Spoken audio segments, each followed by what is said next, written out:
താഴെ തന്നിരിക്കുന്നതിൽ ആദ്യ രണ്ട് ഒറ്റ അഭാജ്യ സംഖ്യകളുടെ ഗുണനഫലമേത്? അപ്പോൾ ആദ്യത്തെ രണ്ട് ഒറ്റ അഭാജ്യ സംഖ്യകളുടെ ഗുണനഫലം കാണണം. അപ്പോൾ ആദ്യത്തെ അഭാജ്യ സംഖ്യകൾ അഥവാ പ്രൈം നമ്പേഴ്സ് ഏതൊക്കെയെന്ന് നമുക്ക് നോക്കാം. ഏറ്റവും ചെറിയ അഭാജ്യ സംഖ്യ അഥവാ പ്രൈം നമ്പർ 2 ആണ്.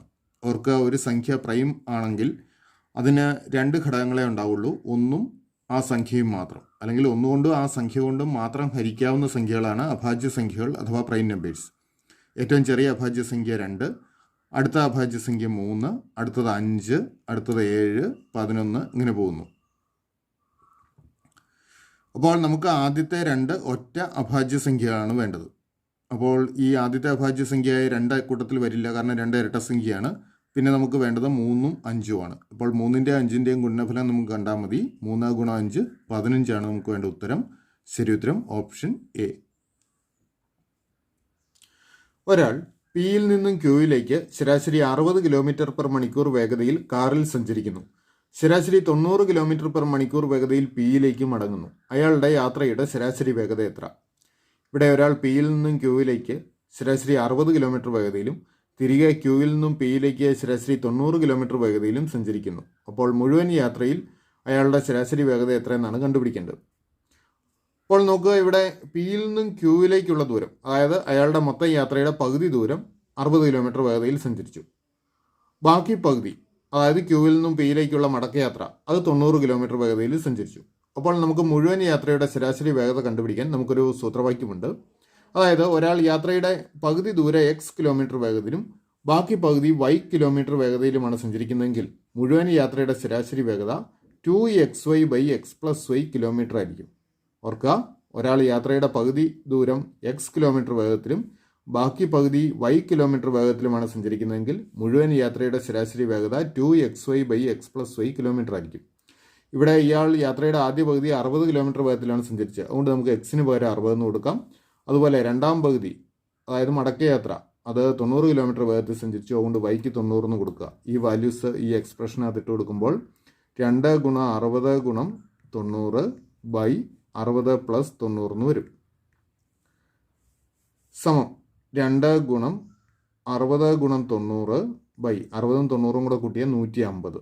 നമുക്ക് പൂജ്യങ്ങൾ ക്യാൻസൽ ചെയ്യാം. 15നെ 9നെ 3 കൊണ്ട് ഹരിക്കാം. 15നെ 3 കൊണ്ട് ഹരിക്കുമ്പോൾ 5, 9നെ 3 കൊണ്ട് ഹരിച്ചാൽ 3, 5 കൊണ്ട് 60നെ ഹരിക്കാം. 60നെ 5 കൊണ്ട് ഹരിച്ചാൽ 12 വരും. അപ്പോൾ 2 × 12 × 3 എന്ന് വരും.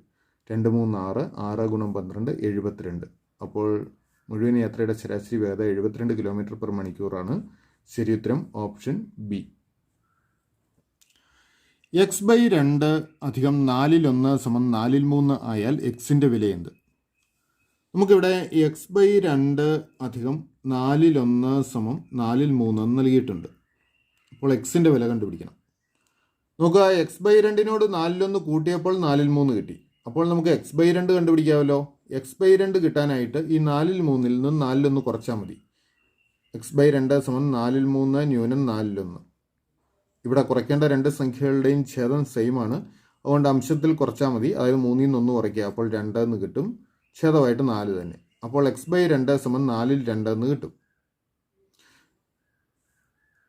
ഇതാണ് നമുക്ക് കിട്ടുന്ന x/2 = 4/2. അപ്പോൾ എക്സ് കിട്ടാനായിട്ട് ഈ എക്സിൻ്റെ പകുതി എടുത്താൽ 4/2 കിട്ടും. അപ്പോൾ എക്സ് കിട്ടാനായിട്ട് ഈ 2 കൊണ്ട് 4/2നെ ഗുണിച്ചാൽ മതി. അതായത് x = 4/2 × 2 എന്ന് വരും. 2ും 2ഉം കൂടെ ഗുണിക്കുമ്പോൾ 4 തന്നെ. അപ്പോൾ 4/4 എന്ന് കിട്ടും. 4/4 എത്രയാണ്? 4നെ 4 കൊണ്ട് ഹരിച്ചാൽ 1. അപ്പോൾ എക്സിൻ്റെ വാല്യൂ 1 എന്ന് കിട്ടി. ശരി ഉത്തരം ഓപ്ഷൻ ഡി. എ ഒരു ജോലി 8 ദിവസം കൊണ്ട് ചെയ്തു തീർക്കുന്നു. ബി അതേ ജോലി 10 ദിവസം കൊണ്ട് ചെയ്തു തീർക്കുന്നു. എന്നാൽ എയും ബിയും ചേർന്ന് ആ ജോലി എത്ര ദിവസം കൊണ്ട് ചെയ്തു തീർക്കും? ഇവിടെ എയ്ക്ക് ഒരു ജോലി ചെയ്തു തീർക്കാൻ 8 ദിവസം വേണം. ബിക്ക് അതേ ജോലി ചെയ്തു തീർക്കാൻ 10 ദിവസം വേണം. എന്നാൽ അവർ രണ്ടുപേരും ചേർന്നാൽ ആ ജോലി എത്ര ദിവസം കൊണ്ട് ചെയ്തു തീർക്കുമെന്നാണ് കണ്ടുപിടിക്കേണ്ടത്. അപ്പോൾ ഇത് കണ്ടുപിടിക്കാനും നമുക്കൊരു സൂത്രവാക്യമുണ്ട്. അതായത് എ ഒരു ജോലി എക്സ് ദിവസങ്ങൾ കൊണ്ടും ബി ഒരു ജോലി വൈ ദിവസങ്ങൾ കൊണ്ടും ചെയ്തു തീർക്കുമെങ്കിൽ ഇവർ രണ്ടുപേരും ചേർന്നാൽ ആ ജോലി xy/x+y ദിവസങ്ങൾ കൊണ്ട് ചെയ്തു തീർക്കും. ഓർക്കുക, എ ഒരു ജോലി എക്സ് ദിവസങ്ങൾ കൊണ്ടും ബി ഒരു ജോലി വൈ ദിവസങ്ങൾ കൊണ്ടും ചെയ്തു തീർക്കുമെങ്കിൽ അവർ രണ്ടുപേരും ചേർന്നാൽ ആ ജോലി ചെയ്തു തീർക്കാൻ xy/x+y ദിവസങ്ങൾ മതിയാവും. അപ്പോൾ ഇവിടെ എ ജോലി ചെയ്ത് തീർക്കാൻ 8 ദിവസം വേണം. അപ്പോൾ എക്സിന് 8 കൊടുക്കാം. ബിക്ക് ജോലി ചെയ്ത് തീർക്കാൻ 10 ദിവസം, അതുകൊണ്ട് വൈക്ക് 10 കൊടുക്കാം. അപ്പോൾ എക്സിന് 8 വൈക്ക് 10 ഇതിനകത്ത് കൊടുത്തു കഴിഞ്ഞാൽ നമുക്ക് എക്സ് വൈ, അതായത് 8 ഗുണം 10 ബൈ എക്സ് പ്ലസ് വൈ, 10 8 കൂടെ കൂട്ടിയാൽ 18. 8 ഗുണം 10 80, 80 ബൈ 18 വരും. രണ്ടും ഇരട്ട സംഖ്യകളാണ്, അതുകൊണ്ട് 2 കൊണ്ട് ഹരിക്കാം. 80നെ 2 കൊണ്ട് ഹരിച്ചാൽ 40, 18നെ 2 കൊണ്ട് ഹരിച്ചാൽ 9. അപ്പോൾ 40 ബൈ 9 എന്ന് വരും. രണ്ടു പേർക്കും കൂടെ ജോലി ചെയ്ത് തീർക്കാൻ 40 ബൈ 9 ദിവസങ്ങൾ വേണം. ശരി ഉത്തരം ഓപ്ഷൻ സി. 2023 ഫെബ്രുവരി 14 ചൊവ്വാഴ്ച ആയാൽ 2023 ഒക്ടോബർ 3 ഏത് ദിവസമാണ്? നമുക്കിവിടെ 2023 ഫെബ്രുവരി 14 ചൊവ്വാഴ്ചയാണെന്ന് നൽകിയിട്ടുണ്ട്. ചൊവ്വാഴ്ച. അപ്പോൾ നമുക്ക് 2023 ഒക്ടോബർ 3 ഏത് ദിവസമാണെന്നാണ് കണ്ടുപിടിക്കേണ്ടത്. അപ്പോൾ കണ്ടുപിടിക്കുന്നതിന് ആദ്യം ചെയ്യേണ്ടത് ഈ ഫെബ്രുവരി 14 ശേഷം എത്രാമത്തെ ദിവസമാണ് ഒക്ടോബർ 3 വരുന്നതെന്ന് നോക്കണം. അതായത് ഫെബ്രുവരി 14 ശേഷം ഒക്ടോബർ 3 വരെയുള്ള ദിവസങ്ങളുടെ എണ്ണം കണ്ടുപിടിക്കണം. അപ്പോൾ ഫെബ്രുവരിയിൽ ബാക്കിയുള്ളത്, ഫെബ്രുവരിയിൽ 28 ദിവസങ്ങളാണുള്ളത്, അതുകൊണ്ട് ഫെബ്രുവരിയിൽ ബാക്കി 14 ദിവസങ്ങളുണ്ട്.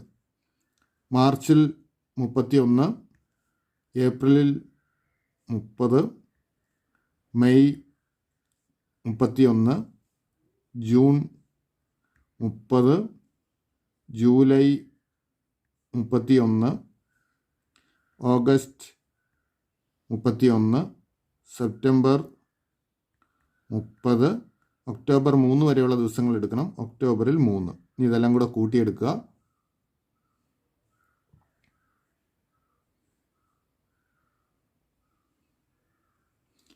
231 എന്ന് കിട്ടും. അതായത് ഫെബ്രുവരി 14 ശേഷം ഒക്ടോബർ 3 വരെയുള്ള ദിവസങ്ങളുടെ എണ്ണം 231. ഈ 231നെ 7 കൊണ്ട് ഡിവൈഡ് ചെയ്യുക. 23ൽ 3 തവണ 3 7 21. കുറയ്ക്കുമ്പോൾ 2 കിട്ടുന്നു. 1 ഇറക്കി എഴുതുന്നു. വീണ്ടും 21, 21ൽ 3 തവണ 3 7 21. നോക്കുക, ഇവിടെ ശിഷ്ടം 0ആണ്. ശിഷ്ടം 0 ആയതുകൊണ്ട് ഈ ഫെബ്രുവരി 14 ഏത് ദിവസമാണോ അതേ ദിവസം തന്നെയായിരിക്കും ഒക്ടോബർ 3 വരിക. ഫെബ്രുവരി 14 ചൊവ്വാഴ്ചയാണ്, അതുകൊണ്ട് ഒക്ടോബർ 3 ചൊവ്വാഴ്ചയായിരിക്കും. ശരി ഉത്തരം ഓപ്ഷൻ ഡി. ശ്രേണിയിലെ അടുത്ത സംഖ്യ ഏത്? 1 2 5 26 ഡാഷ്. അപ്പോൾ നമുക്കിവിടെ ഒരു നമ്പർ സീക്വൻസ് നൽകിയിട്ടുണ്ട്. ഈ സീക്വൻസിലെ അടുത്ത സംഖ്യ കണ്ടുപിടിക്കണം. അടുത്ത സംഖ്യ കണ്ടുപിടിക്കണമെങ്കിൽ ഈ നിലവിലുള്ള സംഖ്യകളുടെ പ്രത്യേകതകൾ നോക്കണം. നോക്കുക, ഇവ തമ്മിലുള്ള ബന്ധം ഇതാണ്. ഈ 1ൻ്റെ സ്ക്വയറിനോട് 1 കൂട്ടിയാൽ 2 കിട്ടും. 1ൻ്റെ സ്ക്വയറിനോട് 1 കൂട്ടിയാൽ 2 ആയി. 2ൻ്റെ സ്ക്വയറിനോട് 1 കൂട്ടിക്കഴിഞ്ഞാൽ 5 കിട്ടും. 2ൻ്റെ സ്ക്വയർ 4, 4നോട് 1 കൂട്ടിയാൽ 5 ആയി. 5ൻ്റെ സ്ക്വയർ 25ആണ്. അപ്പോൾ 25നോട് 1 കൂട്ടി 26 കിട്ടുമല്ലോ. അപ്പോൾ 26 എന്നുള്ള 5 സ്ക്വയർ പ്ലസ് 1 ആണ്. അപ്പോൾ അടുത്ത് വരേണ്ടത് 26ൻ്റെ സ്ക്വയറിനോട് 1 കൂട്ടുകയാണ്. 26ൻ്റെ സ്ക്വയർ എന്ന് പറയുന്നത് 676 ആണ്. 676നോട് 1 കൂട്ടിക്കഴിഞ്ഞ് കഴിഞ്ഞാൽ 677 വരും. അപ്പോൾ ഇവിടെ വരേണ്ടത് 677 ആണ്. ശരി ഉത്തരം ഓപ്ഷൻ ഡി 677. വ്യത്യസ്തമായത് തിരഞ്ഞെടുക്കുക. സമചതുരം, ത്രികോണം, ചതുരം, ചതുരസ്തംഭം. അപ്പോൾ ഈ 4 രൂപങ്ങളിൽ വ്യത്യസ്തമായത് തിരഞ്ഞെടുക്കണം. ഇത് ഒറ്റനോട്ടത്തിൽ തന്നെ മനസ്സിലാവും. കാരണം ഓപ്ഷൻസ് എ ബി സി, അതായത് സമചതുരം, ത്രികോണം, ചതുരം, ഇവ 3ഉം ദ്വിമാന രൂപങ്ങളാണ്. അതേസമയം ചതുരസ്തംഭം ഒരു 3D ഫിഗർ അല്ലെങ്കിൽ ത്രിമാന രൂപമാണ്. അതുകൊണ്ട് വ്യത്യസ്തമായത് ചതുരസ്തംഭമാണ്. ശരി ഉത്തരം ഓപ്ഷൻ ഡി. എ ബിയുടെ അമ്മയും സി ബിയുടെ സഹോദരനും ഡി സിയുടെ അച്ഛനുമായാൽ എ ഡിയുടെ ആരാണ്? ഇവിടെ നൽകിയിരിക്കുന്ന കാര്യങ്ങൾ നോക്കുക. എ ബിയുടെ അമ്മയാണ്. അപ്പോൾ എ അമ്മയാണ്. ആരുടെ? ബിയുടെ അമ്മയാണ്. സി ബിയുടെ സഹോദരനാണ്. അപ്പോൾ ബിയുടെ ഒരു സഹോദരനാണ് സി. ഓർക്കുക, ബിയുടെ അമ്മ എ ആണല്ലോ, അതുകൊണ്ട് എയുടെ മകൻ തന്നെയായിരിക്കും സിയും. അപ്പോൾ ബിയുടെ സിയുടെ അമ്മയാണ് എ. ഡി സിയുടെ അച്ഛനാണ്. അപ്പോൾ സിയുടെ അച്ഛൻ്റെ കാര്യം പറഞ്ഞു ഡി. ഇതാണ് അച്ഛനാണ്. അങ്ങനെയെങ്കിൽ എ ഡിയുടെ ആരാണ് എന്നാണ് കണ്ടുപിടിക്കേണ്ടത്. നോക്കുക, ബിയും സിയും സഹോദരങ്ങളാണ്. അവരുടെ അമ്മ എയും അച്ഛൻ ഡിയുമാണ്. അപ്പോൾ എ അമ്മയും ഡി അച്ഛനുമായതുകൊണ്ട് എയുടെ ഭർത്താവാണ് ഡി എന്ന് അനുമാനിക്കാം. ശരി ഉത്തരം ഓപ്ഷൻ എ ഭർത്താവ്. ശ്രേണിയിൽ വിട്ടുപോയ ഭാഗം പൂരിപ്പിക്കുക. CEF GIJ KMN dash. അപ്പോൾ ഈ അക്ഷരങ്ങളുടെ സീക്വൻസ് നോക്കുക. CEF ആണ് ആദ്യത്തേത്. അപ്പോൾ CDEF അതിൽ D ഒഴിവാക്കി, രണ്ടാമത്തെ അക്ഷരം ഒഴിവാക്കി വിട്ടിരിക്കുകയാണ്. അടുത്ത F കഴിഞ്ഞുള്ള Gയിൽ തുടങ്ങുന്നു. GHIJയിൽ H ഒഴിവാക്കി. J കഴിഞ്ഞുള്ള അടുത്ത അക്ഷരമായ Kയിൽ തുടങ്ങി. K കഴിഞ്ഞ് വരുന്ന രണ്ടാമത്തെ അക്ഷരമായ L ഒഴിവാക്കി 4 അക്ഷരങ്ങൾ എടുത്തിരി. L ഒഴിവാക്കി കഴിഞ്ഞപ്പോൾ ബാക്കി 3 അക്ഷരങ്ങൾ. KLMNലെ L ഒഴിവാക്കിയിരിക്കുന്നു. അപ്പോൾ അടുത്തത് തുടങ്ങേണ്ട Nന് ശേഷമുള്ള അടുത്ത അക്ഷരമാണ് Oയിൽ തുടങ്ങണം. Oയിൽ തുടങ്ങുന്നു. രണ്ടാമത്തെ അക്ഷരമായ P ഒഴിവാക്കണം. OPQR ആണ്. അതിൽ P ഒഴിവാക്കിയിരിക്കുന്നു. അപ്പോൾ OQR ആണ് അടുത്ത് വരേണ്ടത്. ശരി ഉത്തരം ഓപ്ഷൻ B OQR. ടൈഗർ എന്ന വാക്കിനെ TEGIR എന്നെഴുതിയാൽ ഹോഴ്സ് എന്ന വാക്ക് താഴെ പറയുന്നവയിൽ ഏതാണ്?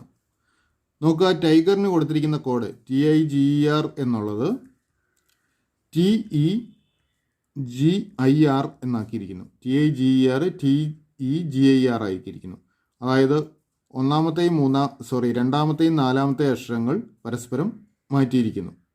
മാറ്റി കഴിയുമ്പോൾ TEGIR എന്നാവും. അപ്പോൾ ഹോഴ്സിൽ എന്ത് ചെയ്യണം? ഹോഴ്സിൻ്റെ രണ്ടാമത്തെയും നാലാമത്തെയും അക്ഷരങ്ങൾ പരസ്പരം മാറ്റണം. അപ്പോൾ H കഴിഞ്ഞ് ഇത് തമ്മിൽ ഇൻ്റർചേഞ്ച് ചെയ്ത് കഴിഞ്ഞാൽ HSR, ഇവിടെ OE വരണം. HSROE എന്ന് വരണം. എന്നാൽ നമുക്ക് തന്നിരിക്കുന്ന ഓപ്ഷൻസിൽ അങ്ങനൊരു ഉത്തരവില്ല. അതുകൊണ്ട് ശരി ഉത്തരവില്ല.